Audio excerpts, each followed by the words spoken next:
오늘 우리가 살펴보는 말씀은 예수님께서 지난주에 다시 살아나셨다라고 하는 그 선언에 대해서 사실은 그 당시에 사람들이 어떠한 반응을 했는가라고 하는 것입니다.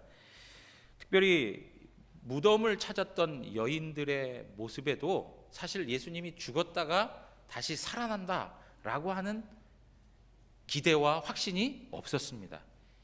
그런 믿음이 없었다는 것이죠. 그들이 예수 그리스도께서 죽었다라고 하는 것은 확실히 봤습니다. 그런데 예수님이 다시 죽었다가 다시 살아난다라고 하는 것은 기대할 수가 없었던 것이죠. 그래서 예수님에게 그 향을 바르기 위해서 왔다가 빈 무덤을 보고 나서 그들이 슬퍼해요. 그래서 요한복음에는 뭐라고 나와 있냐면 천사들이 이르되 여자여 어찌하여 우느냐 이렇게 묻습니다. 그럴 때 이 사람들이 사람들이 내 주님을 옮겨다가 어디 두었는지 내가 알지 못함입니다 라고 이렇게 얘기해요. 그러니까 예수님이 어디 계신지 예수님을 찾지 못하니까 그것에 대한 당혹함 때문에 슬픔이 그들 가운데 있는 것이죠. 그러니까 예수님이 죽었다가 다시 살아났다는 것에 대한 생각을 전혀 못하고 있는 거예요. 사실 안타까운 그런 모습인 것이죠. 두 번째, 제자들은 어떻습니까? 제자들은 오늘 우리가 주일학교 말씀을 통해 확인했지만 마가복음 16장 11절에 보면, 제가 이제 그 고등학교 시절이었던 것 같아요. 마가복음의 말씀을 읽는데 제자들의 반응을 보니까 전부 다 믿지 아니하였다라고 하는 말이 막 반복적으로 나오는 걸 보면서 야, 이거 뭐 내가 못 믿는 것도 자연스러운 거구나 이런 생각이 들더라고요. 위로가 되더라고요. 야, 저런 제자들도 믿지 못했는데 나도 이 정도밖에 안 되는 거가 참 위로가 되는구나 이런 생각을 해본 적이 있어요. 여러분, 근데 보십시오. 16장에 가서 보시면 그들은 예수께서 살아나셨다는 것과 마리아에게 보이셨다는 것을 듣고도 믿지 아니하였다라고 얘기하고 있어요. 들었어요. 그럼에도 불구하고 믿지 않았다라고 얘기하는 거예요. 마가복음 16장 13절에서 14절 보면 두 사람이 가서 남은 제자들에게 일렀을 때 역시 믿지 아니하니라 그렇게 얘기합니다. 그리고 14절에 우리 한번 다 같이 읽어보실래요? 그 후에 11제자가 음식 먹을 때에 예수께서 그들에게 나타나사 그들의 믿음 없는 것과 마음이 완악한 것을 꾸짖으시니 이는 자기가 살아난 것을 본 자들의 말을 믿지 아니함일러라. 믿음이 없는 것, 그리고 그들의 마음이 완악하다는 것을 꾸짖으셨다라고 얘기하고 있어요. 여러분, 이 말씀은 어떤 배경에서 나온 거냐면 두 사람이 왔다라고 하는 것은 뭐냐면 엠마오로 내려가는 두 제자들이 예수님을 만나고 나서 와가지고 제자들에게 이야기한 거예요. 나도 예수님 만났어 라고 이야기하는 거예요. 그럼에도 불구하고 그들이 믿지 않았다는 거예요. 믿지 않았다. 그러니까 예수님께서 그 완악함을 꾸짖으셨다라고 말씀하고 있는 거예요. 사랑하는 성도 여러분, 인간의 마음에 완악함이 생기는 것, 강팍함이 생기는 건 믿음이 없기 때문에 그러는 거예요. 믿음이 있으면 완악하고 강팍할 수가 없어요. 완고할 수가 없어요. 그러니까 믿음이 없기 때문에 완악하고 강팍함이 생겨나는 것이고, 완악하고 강팍함이 믿음이 없다는 것을 드러내주고 있는 거예요. 여러분, 우리가 하나님에 대해서 하나님 존재를 부정하는 일들 강팍하죠. 완악해요. 완고해요. 아주 고집스러워요. 왜 그런 걸까요? 그들에게 하나님이 주신 믿음의 선물이 없기 때문에 그래요. 믿음이 없기 때문에 그런 거예요. 여러분, 오늘날 우리 주변에 보면은요, 난 교회가 이래서 못 가겠습니다. 저래서 못 가겠습니다. 목사가 인격이 그 모양입니까? 뭐 누구가 이래가지고 내가 상처받아서 뭐 교회 안 갑니다. 여러분, 우리는 상처 안 받았습니까? 저는 상처가 없을 것 같아요. 우리 여기 앉아 계신 우리 성도님들은 그런 고민과 그런 갈등 안 해보셨겠어요? 그런 고민과 갈등을 다 넘어서서라도 우리 주님을 섬겨야 된다는 믿음이 있기 때문에 나오시는 거잖아요. 근데 난 교회 부조리들 보면서 난 못 나가겠다, 안 나가겠다. 그래서 말이 좋아 가난한 교인이죠. 사실 믿음의 부재예요. 믿음의 부재. 믿음이 있으면 상황이 어떻든지 환경이 어떻든지 그것을 다 뛰어넘고 하나님 앞에 서게 되는 거예요. 믿음의 부재에 심각한 문제가 있는 것이죠. 그러니까 남 탓할 문제가 아니고 내 자신의 연약함을 고백하고 나에게 믿음 없는 것을 도와주십시오. 나에게 은혜를 주십시오. 이것이 바람직한 태도이죠. 예. 그러나 계속 남 탓해요. 이 변명과 이유를 갖다 붙여대요. 예. 여러분 누가복음 24장 11절에 보면 사도들은 그들의 말이 허탄한 듯이 들려 믿지 아니하였다라고 얘기하고 있어요. 여인들이 와서 제자들에게 해준 그 말이 허탄하게 들렸다는 거예요. 쓸모없는 말이 되어버린 거예요. 거짓말같이 들린 거예요.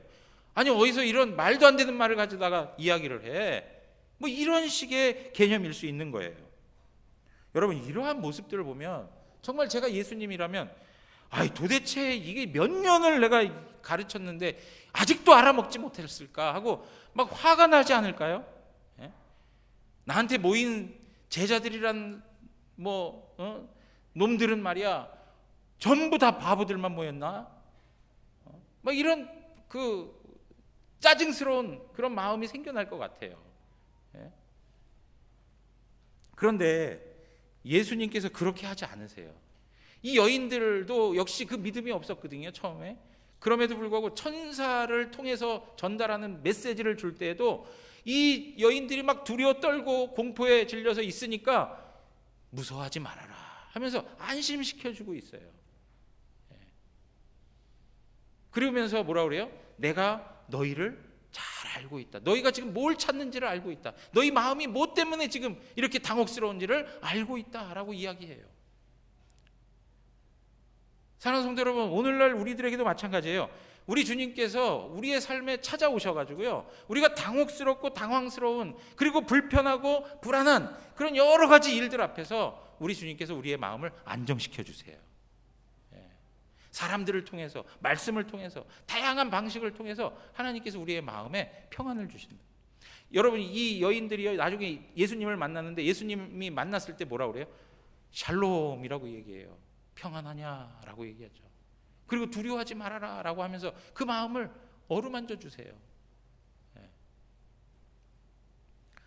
사랑하는 성도 여러분, 우리가 정말 곤란한 상황 속에 있고 정말 고통스러운 현실 속에 있어도 하나님의 자녀라면 하나님께서 우리를 외면치 아니하시고 우리와 함께하고 계시고요, 우리의 내면에서 일어나는 모든 것까지 다 아시고 우리에게 평안의 복을 허락해 주시는 것입니다.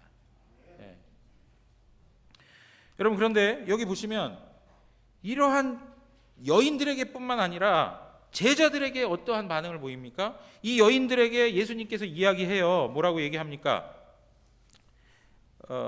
오늘 말씀해 보면 그 제자들에게 가라는 거죠. 10절 가서 한번 보세요. 10절 말씀을 가서 보시면 제자들에게 가라는 거예요. 이에 예수께서 이르시되 무서워하지 말라. 가서 누구에게요? 내 형제들에게 갈릴리로 가라 하라. 그렇게 얘기해요. 내 형제들에게 갈릴리로 가라 하라. 그렇게 얘기합니다.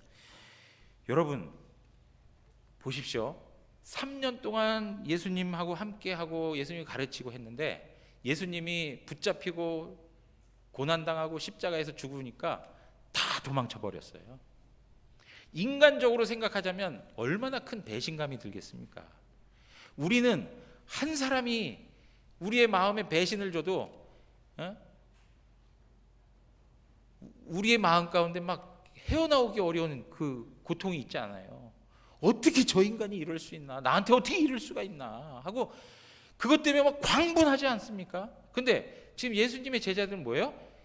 11명이 다 그냥 다. 뭐 한 명은 적극적으로 예수님 팔아 넘겼고요. 예수님이 죽어가는 그 현장에도 같이 있지 못하는 그런 겁쟁이들, 그런 배신자들, 그런 어리석은 사람들이 예수님이 제자였단 말이에요. 만약에 여인들이 살아나신 예수님에게 예수님, 주님의 형제들에게 가서 이야기할까요? 그랬다면 야, 너 무슨 소리를 하는 거야? 걔네들이 형제냐? 지금까지 내가 고난당하면서 죽음에 이르기까지 그들이 한 태도를 봐봐. 걔네가 형제야? 난 그런 형제 둔 적 없다. 뭐 이런 얘기 할 수 있지 않겠어요? 인간적으로라면. 근데 예수님 어떻게 하세요? 내 형제들에게 라고 먼저 얘기하세요. 내 형제들에게 얘기하라는 거예요. 내 형제들이라고 하는 것 관계를 설정해주고 있지 않습니까? 앞으로 제자들을 예수님께서 어떻게 대할 것인지를 미리 암시해주는 표현 아닐까요? 하나님 아버지의 사랑이 여기에 다 묻어나는, 예수님의 사랑이 여기에 다 묻어나는 거예요. 그런데 여러분 보십시오. 이 제자들의 형편, 정말 주님을 믿지 아니하였던 이 제자들, 이 제자들의 형편을 보면서 그들에게 주시는 가장 큰 선물이 뭘까? 그것은 바로 믿음이라는 거예요. 여러분, 제자들이 이 귀한 선물을 받을 만한 자격이 있습니까? 자격이 없어요. 여러분, 오늘 우리는 아이고 어리석은 제자들 같으니라고 하고 지금 혀를 차면서 앉아 계실 수도 있을지 몰라요. 그러나 우리도 똑같아요. 우리 늘 살면서 주님을 배반하는 일이 얼마나 많습니까? 제 찬양 좋아하는 찬양 중에 하나 뭔지 아세요? 우리는 주님을 늘 배반하나. 왜요? 내 삶이 그래요. 항상 늘 주님을 배반해. 말씀하지만 말씀을 귀에 담고 살지 않아요. 예수님께서 죽었다가 다시 살아날 것이다 라고 하셨던 그 말씀을 마음에 두고 살지 않아요. 제자들이 조금이라도 그것을 기억하고 마음에 두고 있었다면 예수님한테 어떻게 이럴 수 있습니까? 그들이 예수님과 함께 있었지만 끊임없이 그들이 구하고 원했던 것은 세상 영광, 세상 형통밖에 없어요. 예수님께서 중요하게 말씀하신 그 대목을 마음에 간직하지 못하고 그냥 다 흘러버렸어요.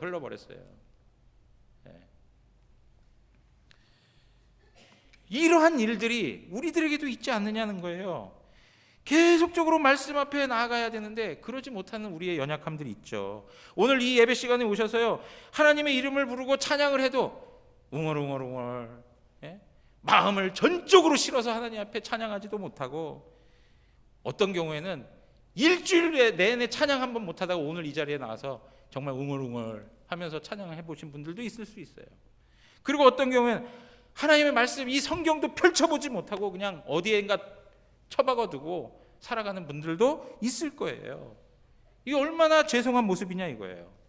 심지어는 오늘 지금 이 순간에도 하나님의 말씀이 선포되고 있는 이 순간에도 멍 때리고 있는 그런 일들이 우리 안에 있지 않아요? 이 정직하게 우리가 얘기해보자 이거예요. 우리 청년들 같은 경우는 폰 갖고 게임도 하고 어떤 경우는 영화도 보면서 은혜를 막 흠뻑 받고 있는가 하면, 우리 장년들은 그러지는 못하니까 그냥 잠자고 있고 이런 일들이 우리 현실에 막 있단 말이에요. 다 그러신다는 게 아니라 개 중에 그럴 때가 있단 말이죠. 그런데 여러분, 이러한 모습에 있는 우리들에게 우리 주님 늘 부드러운 음성으로 찾아오세요. 끝까지 사랑하셔서 우리들에게 다시 한번 하나님을 바라볼 수 있는 믿음을 부여해 주세요. 오늘 제자들에게 주시는 가장 큰 선물이 뭐예요? 믿음인 거예요. 믿음을 일으켜 주시고 믿음을 강하게 하시는 그 일을 우리 예수님께서 해 주시는 거예요. 자, 그래서 어떻게 합니까? 그 믿음을 어떻게 불러 일으켜 주십니까? 오늘 6절에 가서 보니까 천사가 이야기합니다. 그가 여기 계시지 않고 그가 말씀하셨던 대로 살아나셨느니라 라고요. 그가 말씀하셨던 대로. 여러분, 그 제자들은 예수님의 말씀을 기억해야만 했었습니다. 그런데 그 기억을 하지 못하고 다 잃어버렸던 거예요. 그런데 다시금 천사가 나타나서 예수님께서 말씀하셨던 것을 기억나게 해주세요. 그래서 그들로 하여금 예수님이 말씀하신 거에 주목할 수 있도록 인도해 주세요. 누가복음 24장 6절에서 8절 보면, 여기 계시지 않고 살아나셨느니라. 갈릴리에 계실 때 너희에게 어떻게 말씀하셨는지 기억하라. 그렇게 얘기해요. 갈릴리에 계실 때 여러분들에게 예수님께서 하신 말씀이 뭔지 기억해 보십시오. 그 내용이 뭐예요? 7절 이르시기를 인자가 죄인의 손에 넘겨져 십자가에 못 박히고 제3일에 다시 어떻게 한다고요? 살아나야 하리라. 이렇게 말씀하셨다는 거예요. 그리고 8절 보십시오. 그들이 예수의 말씀을 어떻게 했다고요? 기억하고, 예수님의 말씀을 기억했다는 거예요. 천사가 나타나 가지고 믿음 없는 여인들에게 그 믿음을 일으켜 세워 주시는데 그 방식이 뭐예요? 하나님의 말씀을 기억나게 해주는 거예요. 하나님의 말씀을 기억나게. 여러분, 우리의 신앙에 있어서, 우리의 믿음을 일으켜 세우는 데 있어서 뭐 어떤 분들은 꿈속에서 주어지고 음성을 듣고 환상을, 여러분 그거 아니고요. 하나님의 말씀을 통해서 믿음을 일으켜 주세요. 예, 하나님 말씀을 통해서. 여러분, 또 한 가지 사건이 있습니다. 엠마오로 내려가는 제자들 이야기인데, 자, 누가복음 24장을 아예 펴놓으십시오. 누가복음 24장을 한번 펴놓으십시오.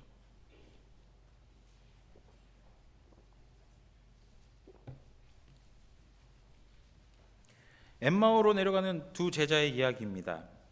그들이 내려가면서 예수님께서 십자가에 죽으신 사건에 대해서 슬픔을 가지고 서로 이야기해요.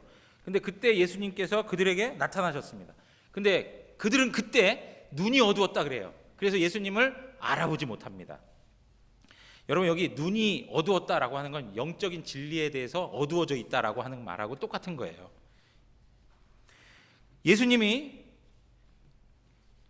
그들에게 묻습니다. 너희가 서로 지금 주고받는 이야기가 뭐냐? 라고 묻는 것이죠. 그 중에 한 사람이 누구예요? 이름이? 한번 찾아보세요. 그 중에 한 사람이 누구예요? 글로바라고 하는 사람이, 당신이 예루살렘에 거하면서 어떻게 그곳에서 일어난 사건을 알지 못하느냐, 당신만 모르는 거 아니냐 하는 식으로 이렇게 이야기를 해요. 그러니까 예수님이 어떤 일인데 하고 또 되묻습니다. 그러니까 이 글로바가 이야기합니다. 예수님이 십자가에서 죽으셨다. 이미 지금 며칠이 됐다고요? 사흘째가 되었다. 그런데 어떤 여인들이 무덤에 갔다가 빈 무덤을 보았고 예수님이 다시 살아났다는 천사들의 말을 들었다는 것이다. 그리고 제자들이 가서 확인해 보니까 정말 예수는 보이지 않더라더라. 이런 이야기를 하는 거예요. 그럴 때 예수님께서 이어서 그들에게 말씀하십니다. 25절 우리 다 같이 한번 읽겠습니다. 이르시되 미련하고 선지자들이 말한 모든 것을 마음에 더디 믿는 자들이요. 그들의 믿음 없음을 이야기하고 있어요. 더디 믿는 믿음이 연약하다고 이야기를 하고 있어요. 선지자들이 말한 모든 것, 선지자들이 말한 모든 게 뭡니까? 26절의 이야기예요. 선지자들이 말한 모든 게 뭐냐? 그리스도가 고난을 받고 자기 영광에 들어가야 된다라고 하는 그거예요. 그러면서 27절에 보니까 모세와 모든 선지자의 글로 시작하여서 모든 성경, 여기 모든 성경이라고 하는 거는 어떤 성경을 말하는 겁니까? 구약 성경 말하는 거예요. 구약 성경에 쓴 바 자기 자신에 관한 것을 자세히 설명해 주셨다라고 이야기해요. 구약 시대부터 율법에서 그리고 선지자들을 통해서 말씀하신 그 내용들을 하나하나 설명하면서 그것이 예수 그리스도 안에서 어떻게 성취되어져야 하는지, 하나님의 구원 역사가 어떻게 이루어져 왔는지를 자세하게 설명해 주고 있는 거예요. 그리고 나서 그 후에 보니까 또 한 가지 우리에게 중요한 힌트를 주는데 뭐라고 얘기하냐면, 그들과 함께 거하시면서 떡을 떼어 주셨을 때 그들의 눈이 어떻게 해요? 밝아졌다. 그렇게 얘기하고 있어요. 떡을 떼어 주셨을 때 그들의 눈이 밝아졌다라고 얘기하고 있습니다. 누가복음 24장 32절 한번 가서 보세요. 24장 32절 다 같이 읽겠습니다. 그들이 서로 말하되 길에서 우리에게 말씀하시고 우리에게 성경을 풀어주실 때에 우리 속에서 마음이 뜨겁지 아니하더냐. 여러분, 예수님께서 나타나셔가지고 우리에게 말씀해 주시고 이미 기록된 하나님의 말씀 성경을 풀어주실 때에 우리의 마음속에서 뜨거움이 생겨났다는 거예요.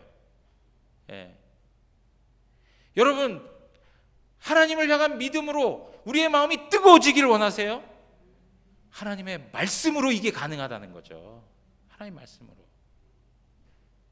그런데 하나님 말씀에는 두 가지의 말씀이 있어요. 하나는 어떤 말씀이냐? 들려지는 하나님의 말씀. 이렇게 하나님의 복음 선포의 말씀. 하나님의 말씀이 증거되는 이 방식. 이걸 통해서 우리의 믿음이 생겨나는 거예요. 또 한 가지는 뭐냐? 보는 말씀이 있어요. 보는 말씀. 그게 무엇이에요? 예수님께서 제자들에게 떡을 떼어주시면서 자신의 구속 역사를 다시 한번 설명해 주시는 거예요. 그럴 때 그들의 눈이 활짝 열리게 되는 거예요. 그래서 이것은 오늘날로 이야기하면 뭐예요? 성찬이 되는 거예요. 성찬. 그러니까 하나님의 말씀이 선포되는 걸 통해서 우리의 마음에 믿음이 일으켜지는 것이고, 보이는 하나님의 말씀을 나눠 그것을 먹고 마심으로 인하여서 우리의 믿음이 더욱더 굳세게 강화되는 거예요. 그러니까 우리의 믿음을 일으키는 방편이 무엇이냐? 이 믿음의 방편이 무엇이냐? 하나님의 말씀밖에 없습니다. 하나님 말씀이에요. 다른 것에서 믿음을 얻으려고 하지 마세요. 감정적인 거에, 내가 신비적인 거에 어떤 경험을 했다고 해서 믿음이 생겨나는 게 아니에요. 예수님께서 수많은 표적을 보이시고 기사와 이적을 보이셨어요. 그럼에도 불구하고 그들이 믿지 않았어요. 하나님의 말씀으로 믿음이 생겨나는 거예요. 자, 이렇게 하고 나서요, 예수님께서 그 제자들에게 나타나십니다. 나타나셔서 또 어떻게 하시느냐? 24장 44절에서 48절에 있는 말씀인데요. 또 이르시되 내가 너희와 함께 있을 때에 너희에게 말한 바 곧 모세의 율법과 선지자의 글과 시편의, 여러분 이게 뭡니까? 결국에는 율법서, 선지서, 시가서, 결국엔 뭐예요? 구약 성경을 이야기하는 거예요. 이 모든 기록된 성경이 이루어져야 한 말이 이것이라라고 얘기하고 있는 거예요. 그러니까 여러분, 이 성경이 우리에게 말씀하고 있는 가장 핵심적인 주제는 예수 그리스도예요. 여러분 믿으세요? 그러니까 이 말씀 강단에서 예수 그리스도의 십자가와 죽으심 그리고 부활하심이 선포되지 아니하면 안 되는 거예요. 이 하나님의 말씀을 선포하는 이 강단에서 항상 들려져야 할 영원한 주제가 있다면 예수 그리스도예요. 예수 그리스도예요. 도덕 이야기하고 윤리 얘기하고 세상 철학 얘기하고 어떻게 하면 이 세상에서 성공하고 복받고 형통하게 살 것인가, 이런 얘기하는 게 아니고 예수 그리스도의 죽으심과 부활하심, 복음의 선포가 이 가운데서 선언돼야 되는 것이죠. 여러분들 무엇에 관심을 갖고 이 자리에 앉으셨습니까? 무엇에 마음을 두고 이 자리에 오셨냐 이거예요. 삶의 지혜를 얻는 이야기들은 저보다 세상에 정말 웃기면서 쏙쏙 귀에 들어오고 마음에 그냥 큰 감동을 주면서 하는 분들 너무 많아요. 오늘 우리가 듣는 말씀은 예수 그리스도의 복음입니다. 예수 그리스도의 복음이에요. 이 말씀을 증거했을 때, 자 보십시오. 45절, 우리 45절 한번 다 같이 읽겠습니다. 이에 그들의 마음을 열어 성경을 깨닫게 하시고, 그의 마음을 열어 성경을 깨닫게 하시고, 오늘 이 시간에도 마찬가지입니다. 하나님의 말씀이 들려지고 그 말씀을 인하여서 내 마음에 감동이 생기고 내가 영적으로 변화를 거듭해 가는 것은 하나님의 성령이 우리의 마음을 열어주셔야 되는 거예요.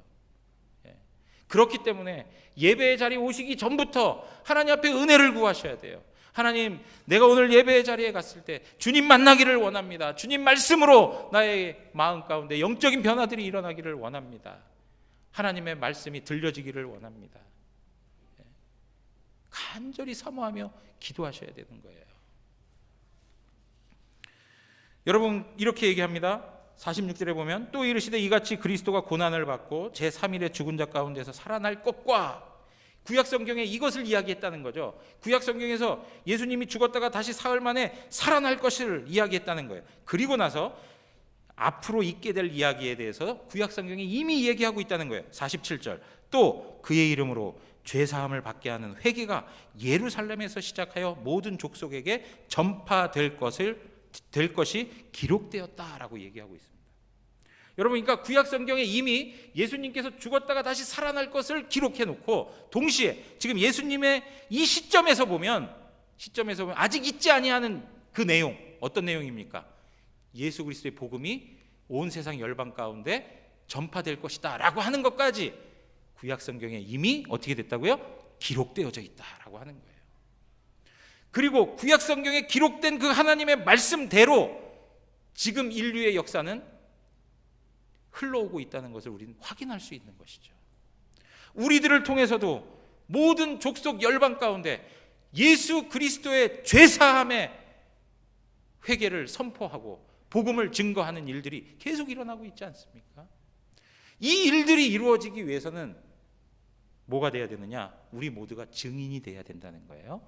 48절에 너희는 이 모든 일의 증인이라 라고 해요. 너희는 이 모든 일의 증인이라. 여러분, 증인은 어떤 사람이어야 합니까? 예수 그리스도에 대한 모든 사건을 믿는 자들이어야죠. 믿음이 중요한 거예요. 믿음으로만 하나님께서 우리에게 허락하신 은혜와 은총과 그 모든 구원의 역사들을 받아들일 수 있는 것입니다. 믿음이 아니면은 인간의 이성과 인간의 합리성을 가지고 그것을 받아들일 길이 없어요. 우리의 노력과 우리의 어떤 그 수단으로는 이 엄청난 하나님의 은혜를 우리 것으로 받아들일 수가 없다고요. 우리가 이 모든 것을 받아들일 수 있는 것은 믿음인 거예요. 여러분, 제가 이렇게 물 한 잔을 마시는데 뭘 통해서 마십니까? 컵에 담아서 마시잖아요. 그죠? 이 물이 하나님의 은혜라고 하면 이 컵은 그것을 내게 적용시켜주는 컵과 같은 거예요. 저는 이걸 예전에 항상 말씀드릴 때 그렇게 얘기했죠. 주사기 안에 있는 약이 내 몸에 들어오려면 주사기를 통해서 들어와야 되는 것처럼 그 통로가 뭐냐? 믿음이라는 거예요. 그럼 이 믿음은 무엇을 통해서 이루어진다고요? 하나님의 말씀을 통해서 생겨난다는 거예요. 하나님의 말씀. 사랑하는 성도 여러분, 그래서 사도 바울이 이렇게 이야기했습니다. 로마서 10장 8절에서 10절에 가서 보시면, 그러면 무엇을 말하느냐? 말씀이 내게 가까워 내 입에 있으며 내 마음에 있다 하였으니, 말씀이 내 입에 있고 내 마음에 있다는 거예요. 그런데 그 말씀이 어떤 말씀이냐? 곧 우리가 전파하는 무슨 말씀이요? 믿음의 말씀이에요. 말씀이 믿음을 일으키는 거예요. 그래서 그 믿음 때문에 입으로 시인하고 마음으로 믿어서 구원에 이르는 거예요.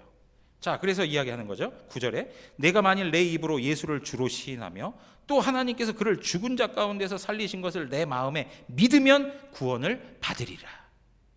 우리가 믿음이 있어서 예수 그리스도를 입으로 시인하고 마음으로 믿으면 우리는 구원받는 것이죠. 하나님께서 이 원리를 사용하십니다. 10절 사람이 마음으로 믿어 의에 이르고 입으로 시인하여 구원에 이르느니라. 아멘. 그래서 사도 바울이 우리에게 증거해 준 유명한 말씀 있지 않습니까? 로마서 10장 17절. 우리 이거는 암기하시면 좋겠어요. 다 같이 읽겠습니다. 그러므로 믿음은 들음에서 나며 들음은 그리스도의 말씀으로 말미암느니라. 아멘. 믿음은 들음에서 납니다. 하나님의 말씀을 들어야만 우리는 믿음이 생겨날 수 있는 거예요. 그 들음은 다른 것이 아니에요. 세상 지혜를 듣는 게 아니에요. 세상의 어떤 도덕 가르침을 듣는 게 아니에요. 예수 그리스도의 말씀을 듣는 거예요. 어떤 분들은 저한테 찾아오셔서 이런 이야기 하실 때가 있어요. 목사님, 제가 참 믿음이 없어서 문제입니다. 도대체가 백날 교회 다니면 뭐합니까? 이렇게 믿음이 생겨나질 않으니 뭐 이런 그런 고백을 하실 때가 있어요. 그런 분들에게 적극적으로 권장하는 하나님의 답변이 있는데, 그건 무엇이냐? 하나님 말씀을 부여잡으시라 이거예요. 하나님 말씀을 들으시죠. 하나님 말씀을 읽으시고 하나님 말씀을 공부하고 하나님 말씀을 암송하고 묵상하시라 이거예요. 하나님 말씀을 대하지도 않으면서 맨날 믿음 없대. 여러분, 지금 코로나 때문에 우리의 신앙생활이 굉장히 제한되고 있는데 저는 이 기간을 보내면서 이런 생각을 해봤어요. 하나님께서 우리 한국교회가 그냥 막 일하고 뭔가 이렇게 막 액션을 취해가지고 뭔가 그 극성스럽게 뭘 하는 것으로 우리의 정체성을 삼았다면, 이제는 이 기간을 통해서 그것이 아니고 하나님과 나와의 관계 속에서 정체성을 한번 확인해가라라고 하는 시간을 주시는 거 아닌가 싶어요. 예? 우리는 내가 뭔가를 막 봉사도 하고 막 헌신하고 막 교회에서 막 많은 일들을 하고 막 해야 내가 신앙생활 제대로 하는 거구나라고 생각할지 모르는데, 그게 아니라 이거예요. 그 이전에 중요한 게 있어요. 그게 무익하다는 얘기가 아니고 그 이전에 중요한 게 있다는 거예요. 하나님과 나와의 그 관계에서 믿음의 관계가 온전히 형성되어져야 되는데, 그러기 위해서 우리에게 중요한 거는 말씀에 대한 경건 생활이 뒷받침돼야 된다는 거죠. 말씀을 부여잡는 삶이 회복돼야 된다는 거예요. 그러니까 이럴 때일수록 하나님 말씀을 가까이 하고 그 말씀을 읽어가면서 하나님이 우리에게 뭘 원하시는지를 계속적으로 묵상하고 상고하며 살아가는 그런 삶을 살아갈 때, 우리가 여러 가지 사회적 제약을 받아도 우리의 믿음이 다운되지 아니하고 오히려 더 강화되어서 하나님을 섬길 수 있다는 거죠. 사랑하는 성도 여러분, 아까 제가 어린이 설교 때 보여드렸는데 꽉 잡으셔야 돼요. 꽉 잡으셔야 돼요. 하나님 말씀을 꽉 잡으셔야 돼요. 하나라도 느슨해지면 안 돼요. 여러분들 삶에 하나님 말씀에 대한 느슨한 손가락이 무엇인가 한번 생각해 보세요.